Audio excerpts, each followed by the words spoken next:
December 30 நற்செய்தி பகுதி லூக்கா 2 அருள்வாக்குகள் 36 40 வரை.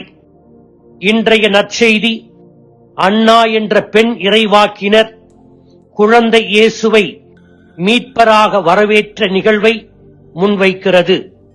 யோசேப்பும் மரியாவும் குழந்தை இயேசுவை தூய்மைப்படுத்தும் சடங்கிற்காக எருசலேம் ஆலயத்திற்கு கொண்டு வந்து ஒப்படைத்தனர். இயேசுவை குறித்த இறைவாக்கினர் அன்னாவின் சாட்சியம். அன்னா 84 வயது நிரம்பிய கைம்பெண். வாக்களிக்கப்பட்ட மெசியாவுக்காக கோவிலில் நோன்பிலும் இறைவேண்டலிலும் தனது காலத்தை கோவிலில் கழித்தவர். தனது மீட்பரை ஒரு குழந்தையாக காண தான் பாக்கியம் பெற்றதைக் கண்டு மகிழ்ச்சியால் ஆர்ப்பரித்தார்.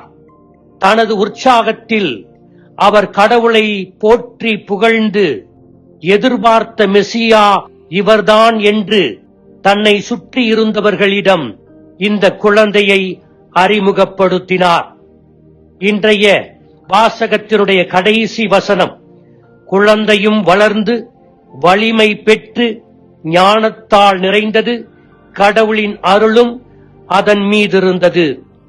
புனித பீட் இதை பற்றி விளக்கம் தரும்போது, நமது ஆண்டவராகிய இயேசு கிறிஸ்து மனித இயல்பின் பலவீனத்தை அணிந்த ஒரு குழந்தையாக வளர்ந்து வலுப்பெற வேண்டியிருந்தது. அவர் கடவுளின் நிலையான நித்திய வார்த்தையாக அவர் வலுவடையவோ வளரவோ தேவையில்லை என்று விளக்குகிறார். இன்றைய நற்செய்தி நமக்கு தரும் படிப்பினை என்ன? 1. தூய ஆவியானவர் கிறிஸ்துவுக்கும் அவரது லட்சியங்களுக்கும் போதனைகளுக்கும் சாட்சியமளிக்க எளிய விசுவாசமுள்ள சாதாரணமான சிமியோனையும் அன்னாவையுமே தனது கருவியாக பயன்படுத்துகிறார். 2.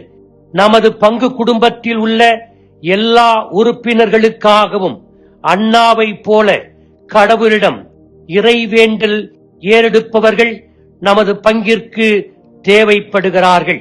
பரிந்துரை ஜெபக்குழு என்ற அமைப்பு ஒவ்வொரு பங்கிலும் ஈடு இணையற்ற தேவையாக இருக்கிறது. நாம் அனைவரும் ஆவியானவரோடு ஒத்துழைக்க வேண்டும், அன்னாவை போல். 3. அன்னாவின் தீர்க்க தரிசன வாழ்க்கையை போல நாம் ஒவ்வொரு நாளும் சந்திக்கும் மனிதர்களின் மறைந்திருக்கும் இயேசுவை அங்கீகரிக்கவும் நேசிக்கவும் சேவை செய்யவும் வேண்டும். அன்னாவை போல நாமும் விழிப்புடன் இருந்து ஆண்டவரை மோட்ச கோவிலில் காண நமது வாழ்வு ஒரு தொடர் தயாரிப்பாக மாற வேண்டும். 4. இறைவாக்கினர் அன்னாவை போல நம் ஆன்மீக வாழ்க்கையை வளர்த்தெடுக்க தொடர் இறைவேண்டல் மற்றும் தவத்தில் ஈடுபாடு காட்ட வேண்டும்.